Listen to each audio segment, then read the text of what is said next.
bitches can't have no personality. Hey y'all, welcome to season 2, episode 1 on the Fairly Odd Podcast. I'm so excited to be back, bro. Like, it's been so freaking long, and honestly, y'all, I needed it. And I'm gonna just be real with y'all, bro. When I was gone, so much stuff has happened in my life, and it's just been super duper hard. Your girl went through a breakup. I moved out of my mom's house. Yeah, let's go. Everything been moving fast in my life. Honestly, God has been moving so crazy. But if you do not know me and I'm just yapping and trauma dumping on you, my name is Chrisla. Hey, I go to Liberty University. I do online, and I currently live in Dallas, Texas. I'm 21 years old. My birthday is October 20th, and my favorite color is pink. My favorite food is Korean barbecue, and I feel like that's all you need to know for real. But let's get into this video. All right, so boom. Like, I'm not gonna lie. Ever since I moved here to Dallas, you know, the Lord has took me through so many different trials, bro. Like, and how to be content even in situations that was like really hard pressured. Like, bro, I literally almost got evicted, y'all. Hold on, let me give y'all a rundown. Let's say like a week before my breakup, bro, even happened, I was like on the verge of getting evicted, y'all. And I was like 2 weeks late on rent, and I paid rent last minute, all because the Lord had a random check hit my account. Throughout that whole process, bro, the Lord had gave me a word that I needed to trust him, and I just need to be still. But mind you, bro, I almost got evicted. Like, what you mean be still? Like, what the heck? In my being still, I learned that sometimes your faith is activated through you just being still. Like, you don't even have to move. You don't got to go nowhere. You literally just need to be still and just trust God. No, literally, don't do anything in order to God, right? And so that's literally what I had to learn how to do. And that was like the hardest thing in my life to do. I'm not gonna cap y'all. I feel like throughout that whole process, nobody else could help me but the Lord emotionally. Like, I literally had to depend on the Lord for dear life. Like, I couldn't call nobody, couldn't text nobody. And I was the type of person, like, I'll wait till things get like super duper worse before I reach out. And I know it's something I need to really work on, because like, I shouldn't have to wait till things get super duper tough for me to want to reach out to folks, you know? But I knew in that certain situation, couldn't nobody help me but God, for real. And after I went through that whole like eviction trial and the Lord put me back on top of it, you know, I had to really learn how to have faithfulness, even with like me moving to a whole different city. Like, bro, I literally had to learn how to adapt to a whole new environment with new people. And I've never been the type of person that made friends easily, bro. Like, I'll make acquaintances very easily, but friends, no, that has never been like my forte, never been my strong suit at all. Like, I do not know how to upkeep friends to the slightest. Like, I gotta have a small group of people, because listen, my brain don't work to the extent for me to have like 10 friends and trying to upkeep all them and check in on all them. Like, I don't, like, if you could do that, teach me your ways. I want to learn from you, because I don't know how to do that, bro. Moving here, trying to find a home church and like really get into the environment with other people, bro, it was hard. So if anybody out there is going through that, where you trying to like learn how to adapt to a new environment and make new friends and find a home church, bro, just trust you not alone, and just trust God through that whole process, because I'm still trusting God, for real. I went to this church called One Community Church. It was really good, y'all, and I really had a desire to serve. Like, I didn't want to just sit at home and, you know, Bible study and read my word and pray and all that good stuff. I knew that serving is like a very important thing, a part of our walk, you know, is what we're called to do as believers.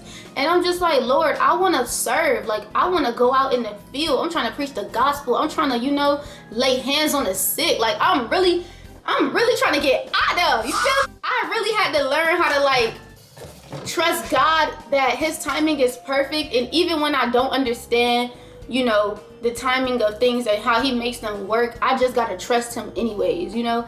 And that was the hardest thing for me to do, bro. It was a whole situation that happened with this girl, bro. Basically, it was a situation where I didn't have my car yet. She told me that she'll pick me up for church every Monday, because that's when youth nights were, and she didn't keep her promise. And I told her how I felt, because out of nowhere, y'all, something say, hit her up, tell her how you feel. And that something is the Holy Spirit being real. Holy Spirit told me to hit her up, tell her how I feel, tell her that, you know, I didn't like how she told me a promise and she didn't keep it, you know, because in my shoes, I'm looking at it from my perspective. I just moved here, bro, and it's like, you know, I don't got my car yet, you know, I don't know nobody. Like, why would you make me a promise like that, giving me hope to a good thing, and then you don't fulfill it, you know? And I understand people are human, you know, If she couldn't pick me up one day, that's cool, but let me know. I'm all about consideration and just letting me know. I hit her up and we had a whole conversation about it, but nowhere in the conversation did she apologize for not being considerate and telling me that she couldn't pick me up no more. Like, she didn't apologize, and she admitted to me that she had pride. So I was just battling through that whole thing with the Lord, because I'm like, Lord, how do I handle people who admit to me that they have pride? Do I just suck it up and say, you know what, you got pride, I'm not gonna expect that from you? Or do I call them higher? I really don't know.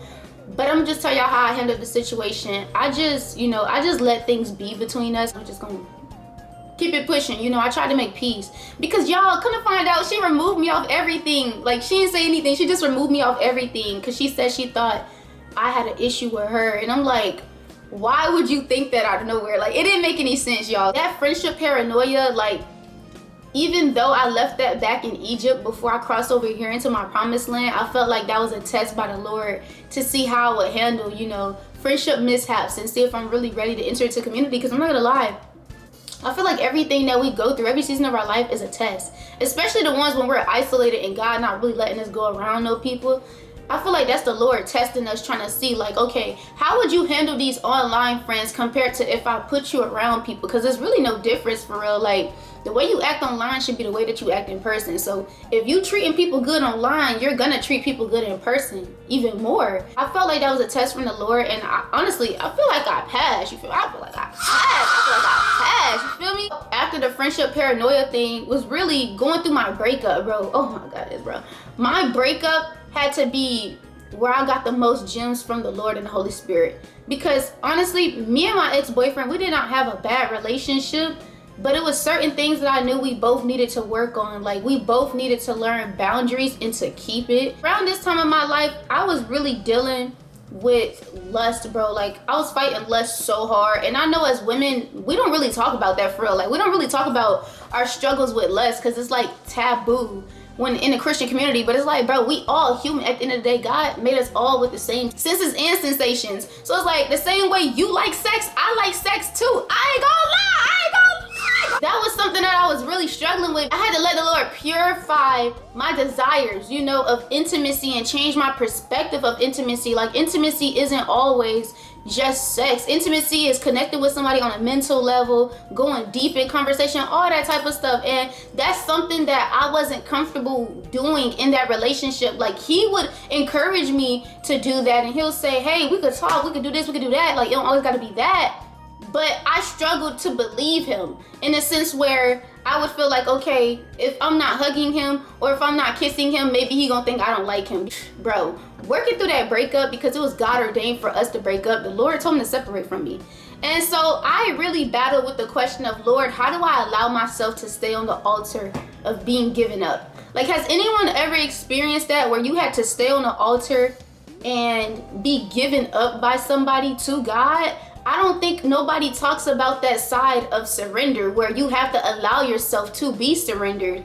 And I'm the type of person, bro, when I love you, I'm gonna make sure I hit you up. I'm gonna try to call. I'm gonna try to make things work. And I was doing that in his process of trying to surrender me. It was this battle between, do I allow my flesh to be selfish and to keep hitting him up? Or do I allow the Lord to do what he want to do and see where he's redirecting me? And that's exactly what I did, bro. It's like I allowed myself to be surrendered through allowing myself to be rejected. Because it's not that he didn't want to be with me, but in that moment, the Lord told him to reject me. And so if I'm getting rejected, I got to ask myself, where is the Lord redirecting me in this rejection?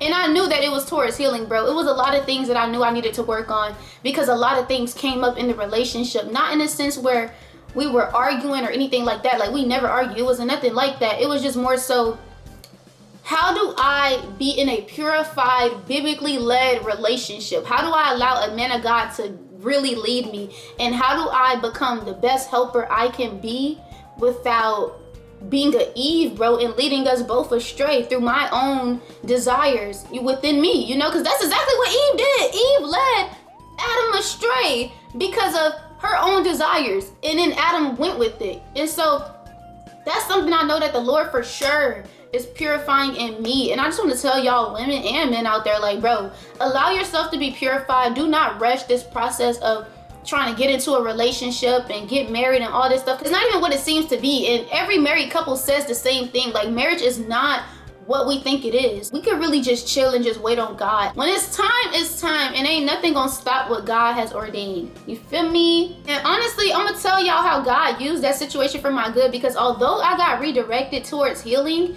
it made me lock in so much. Like, I'm talking about my spiritual discipline went up there as soon as we broke up, bro, because I knew that I could not stay in the same place that I was in when we broke up. I couldn't be the same person that I was when we broke up. I knew that I had to read my Bible more. I had to pray more. I had to fast more. I knew I had to grow spiritually to get to that point that God wanted me to be at in order for me to even remotely think it was gonna be any way of restoration, bro. And it's not just, oh, let me work harder so I could get what I want from God, but I wanted it for myself as well, you know? I wanted to grow. Relationships are meant to make you holy, friendship and relationships. And I knew I had got stagnant because I started to put the relationship above my relationship with God. I know, I'm tweaking, y'all.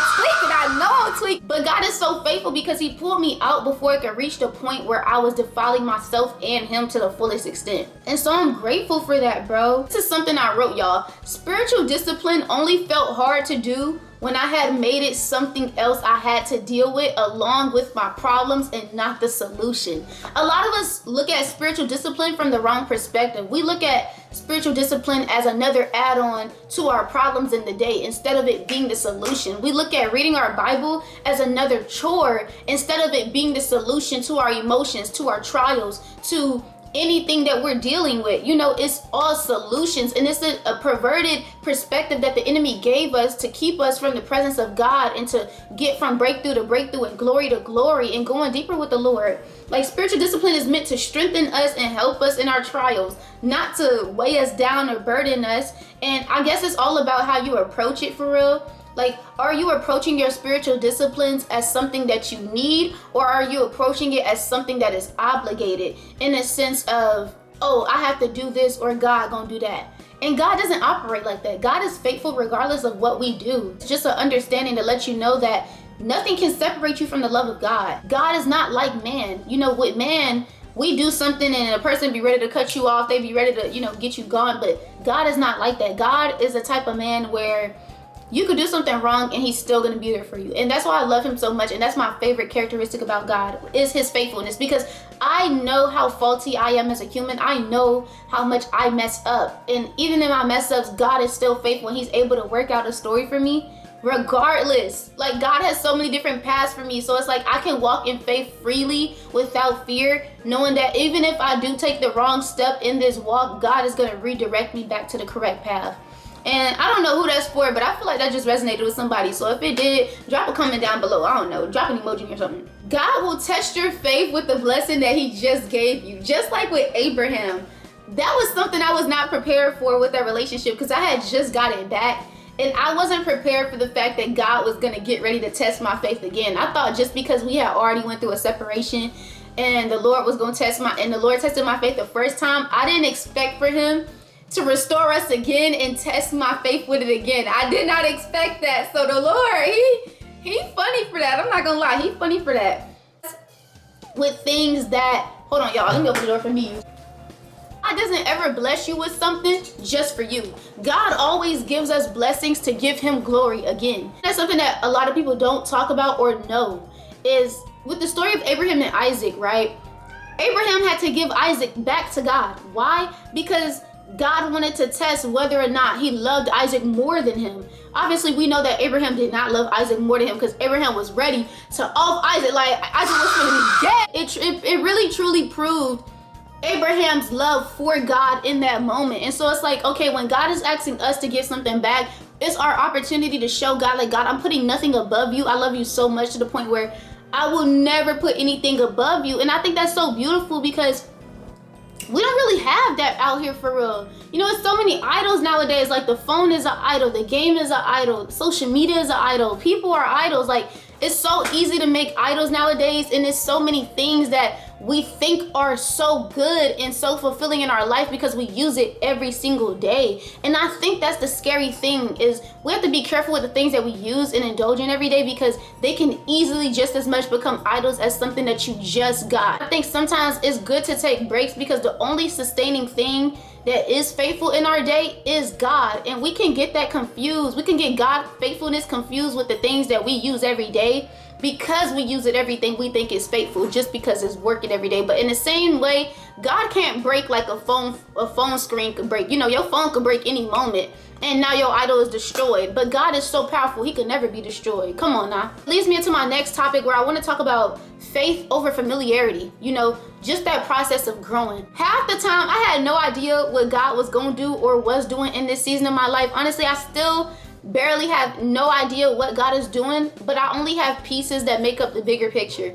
And that's where faith comes in, because it's like God shows you where he wants to take you, but he doesn't show you the things that you're gonna encounter on that journey. He doesn't show you the trials that you're gonna face. He just leads you, and you have to trust that, okay, although all this stuff is going on and all these circumstances are coming up, I still trust that what God showed me, the end of this thing is gonna be that. Regardless of this journey that I'm going on right now and the circumstances that's rising up, I still believe this end picture that God has showed me or told me about. You know what I mean? And that's true faith, because you understand that your right now is not your future. And if anybody got a mind like that, bro, you could be so powerful. And I see why God tells us how we're saved by faith, because our right now, our sinful nature was not our future, because Jesus ordained and got the victory for our future before we even knew we had the future. And that's true faith, bro. And that's beautiful. That's so beautiful. I never thought about it like that. Literally, the Lord just gave me revelation just now as I'm doing this, y'all. Like, that's so cool, bro. Wow. And like, we really got to continue walking and trusting in what God said, regardless of the situation, regardless of what rises up. Yo, that's beautiful. But guess what though? You got to be careful though, because you could hit a point in your journey on the way to that promise where you get familiar. If you hit a place of familiarity, it could cause stagnation, delay, and that delay causes disobedience, and it will stop you from going where God wanted you to go. For instance, me doing this podcast, I didn't do a podcast episode since 8 months ago, bro.